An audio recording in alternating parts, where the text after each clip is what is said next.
was a phone call off Gordon Lee, and they were interested. And in my days, it just came into the freedom of contract. Players could move then, if your contract was up and things like that.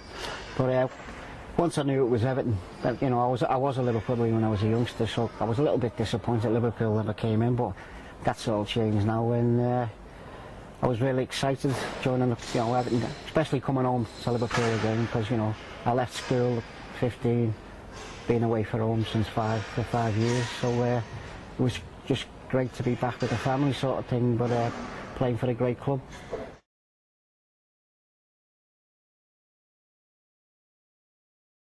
Well, when I came, they just qualified for Europe, and you know, you walk into a dressing room as a youngster, well, you know, I was 21, you see the likes of Bob Latchford, Brian Kidd, Martin Dobson, Nick Lyons, so many great players, international players, you know, you think it's adding on to heaven, you know, to play with them, and it was fantastic. It was a good side. We didn't get as far as I think we got knocked off with Feyenoord in the first rounds, unfortunately, but there was a few of the older players then, the likes of Colin Todd, Dave Thomas. They were on the verge then, but I could see there was going to be a bit of a clear out with Chapman. But to be amongst them, the likes of them players and all internationals was fantastic.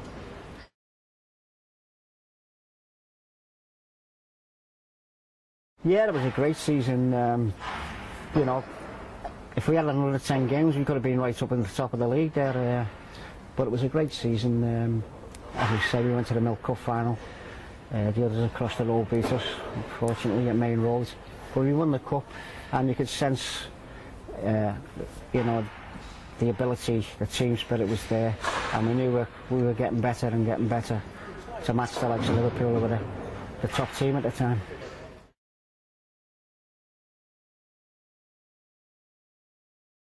It's got to be the '84 Cup final against Watford, you know.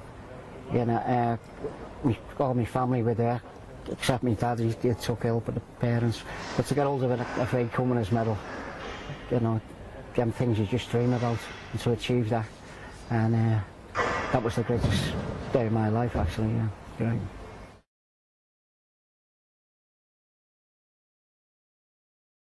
I could never say enough about them. I've had about 12 months with illness and things like that, and Reverend Ross and the committee, you know, they've been there for me. Not just me, but other players that's, you know, been able to do things and certain things. You know, you've seen the older players than me. They must have only been on a couple of quid a week. We were only on a couple of £100 a week in the 80s. Today you see these multi-millionaires, you know. Yeah, I'm not upset about it and all that, but the foundation, you know, the money's there to help if you need it, and it's great to know that, you know, if you do come unstuck, if you're short of this or you've got to pay this bill or whatever, the foundation will help you out. I think it's been fantastic, especially to me anyway. Well, I think anyone who's played for Everton, they love the spirit, they love the place. My favourite day of the week now, what I look forward to, is the match days. You know, we get looked after tremendous from the club and the foundation, they still look after us. But you know, you can see the bonds, you know, even the oldest ones in the 60s, 70s now, the comradeship and the way you are together, it's unique. And but that's Everton Football Club, they are unique, you know, great club, great club.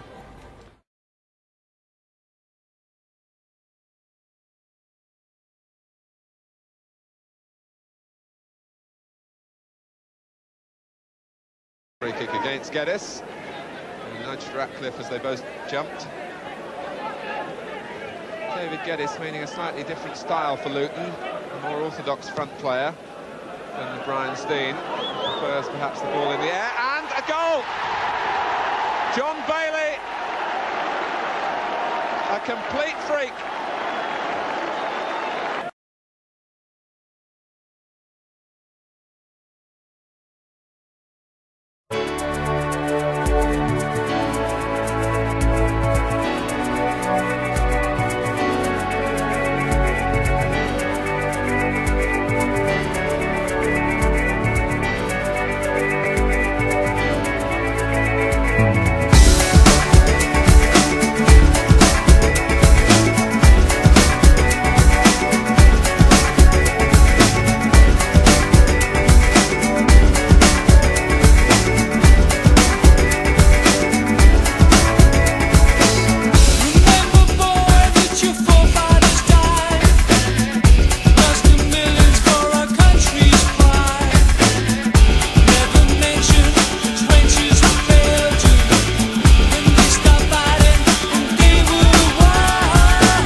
all together now,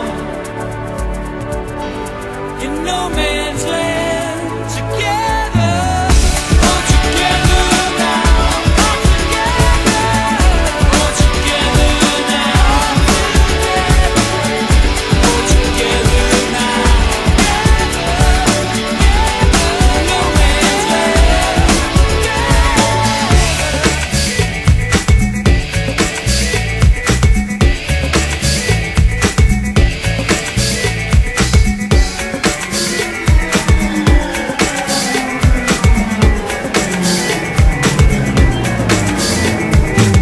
the same old story again. All those tears shed in vain, nothing learned, nothing gained. Only hope remains. All together now, all together.